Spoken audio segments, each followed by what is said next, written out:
പെങ്ങള് ചോദിച്ചില്ലേ ഇഞ്ചി പോലീസിനെ തല്ലിയതിൽ ഏട്ടന് പങ്കുണ്ടോന്ന്? ഈ ഏട്ടൻ തന്നെ അത് ചെയ്യിച്ചത്. ജയിലിൽ കിടന്നുകൊണ്ട് തന്നെ അവനിട്ടുള്ള പണി ഏട്ടൻ കൊടുത്തു. എനിക്ക് സംശയം ഉണ്ടായിരുന്നു ഏട്ടാ. എന്നാലും ബജിയാങ്ങളയോട് പോലും എന്റെ സംശയം ഞാൻ പറഞ്ഞില്ല. പക്ഷേ എന്റെ ഏട്ടൻ ഇത് ചെയ്യില്ലെന്ന് വിശ്വസിക്കാനായിരുന്നു എനിക്കിഷ്ടം. തീരെ സഹികെട്ടിട്ട ഏട്ടൻ അത് ചെയ്തത്. ആ ഇഞ്ചി പോലീസ് ഏട്ടനെ ജയിലിൽ വെച്ച് മൃഗീയമായി തല്ലിച്ചതച്ചു. ചേട്ടനെ ഉപദ്രവിച്ചറിഞ്ഞ നീ സഹിക്കില്ല. അവൻ ഏട്ടനെ ശരിക്കും ഉപദ്രവിച്ചു, അടിച്ച് ഇഞ്ചപ്പരുവാക്കി.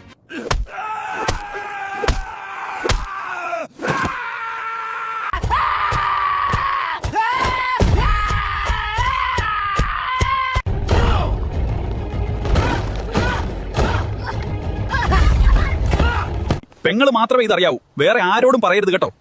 ആ ദുഷ്ടൻ ഇത്രയൊക്കെ ഏട്ടനെ ഉപദ്രവിച്ചിട്ടും ഏട്ടൻ എന്നോട് പറയാതിരുന്നത് എന്താ? ഇത് അറിഞ്ഞിരുന്നെങ്കിൽ ആ ഇഞ്ചി പോലീസിനുള്ള പണി ഈ ഞാൻ തന്നെ കൊടുത്തേനെ.